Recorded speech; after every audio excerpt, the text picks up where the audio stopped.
Hey guys, introspection here. So this is a bit of an odd situation. First, because as you're going to see in a second, this isn't quite my usual type of content. But also because, as I'm sure the one person who actually watches my videos knows, I post every other week. This is a week early. Don't worry, I'm still planning on uploading next week's video.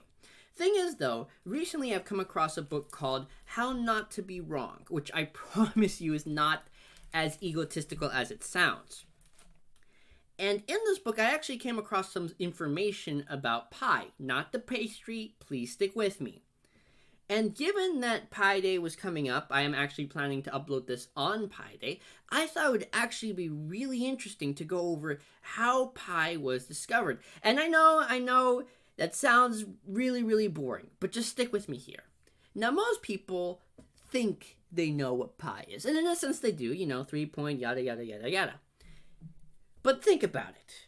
What does that number mean? Like, realistically, to most of us, I guarantee you, it's a random set of numbers, right? It's literally, technically that's what it is, a bunch of random numbers that never repeat. But have you ever asked yourself, why does it work? Why is it somehow involved in a circle? Because really, that's the extent of our knowledge. It's a random series of numbers, and it has something to do with the circle. Somehow, maybe, I don't know, right? That's how most of us are familiar with pi. Well, stick with me here. I think you'll actually find this to be really interesting. Now, back in the olden days, when they were still discovering math, they had just figured out the triangle and the squares and so on and so forth, but they were kind of stuck on the circle. Pretend I actually drew a proper circle here. They were like, how are we going to calculate the area of this thing? Now, granted, if you had a physical blah, blah, blah, blah, blah, blah, blah. That's math talk, by the way. Blah, blah, blah, blah, blah.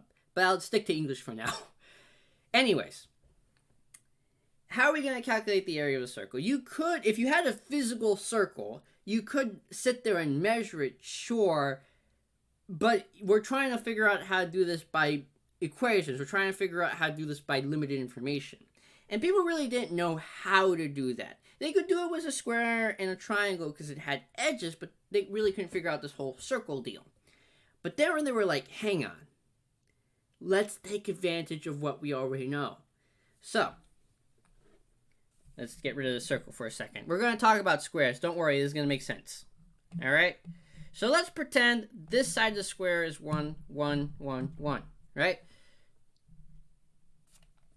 Now, if you calculate the hypotenuse of this square, it equals 2.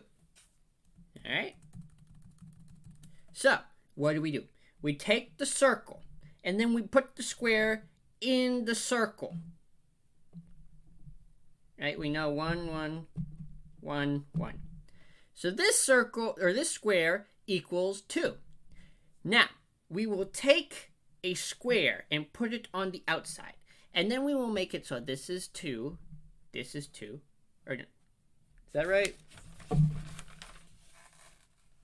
Yeah, we're good. This is 2 and this is 2. So now we know that the hypotenuse of this outer square is 4, so the circle has to be somewhere between 4 and 2.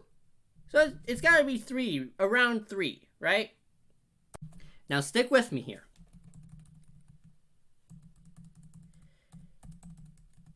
The old people was like, okay, sure.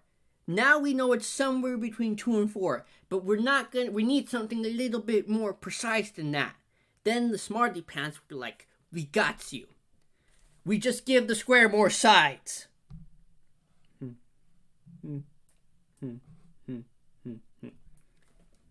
Right? So now we've, hold on, 1, 2, 3, 4, 5, 6, 7, yeah.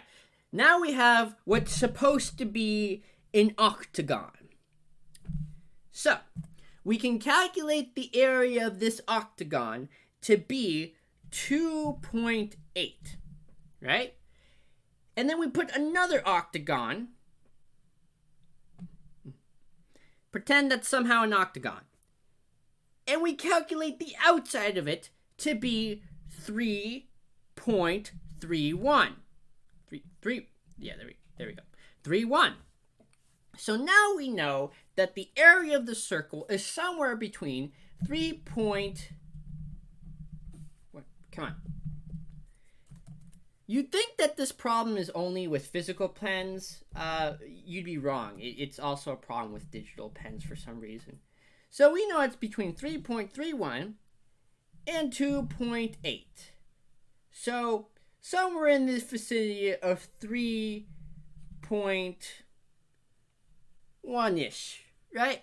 But then they were like, we needed to be more precise than that. And then the Greeks were like, brah, we've got you. We've got you. Okay? So eventually they just keep going in that pattern, circle again, until you get like what looks to be a circle on the inside and a circle on the outside.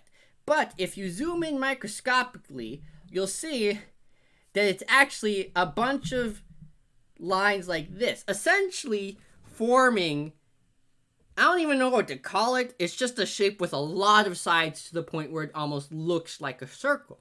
And then you keep doing that to however precise you need it to be. Unfortunately, there's no way to get it 100% precise because it's one of those things where it's like you can get close to a certain number, but you never get to that number.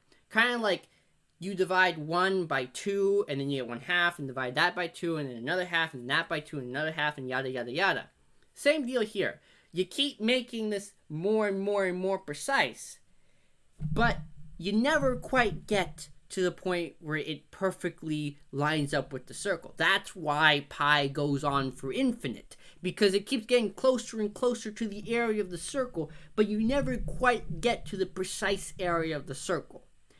And that's where pi comes from. Wild, right? One thing that I do want to say is that I know that from this small video, it seems like this book just goes over the history of math, and it does touch on that.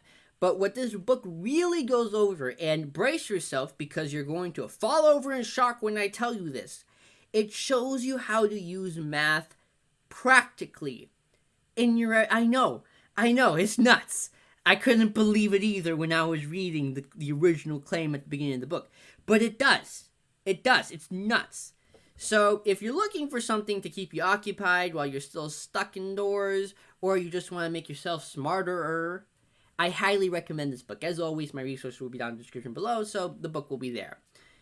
But yeah, I just thought this would be a lot of fun to do on Pi Day. I didn't, or at least as of right now, I'm not planning on making any sort of Pi Day tradition. Just thought this would be fun to do today. Well, guys, I hope you enjoyed the video. My normal content will be back up next week. So until next time, hear nothing and listen to all. Bye, guys.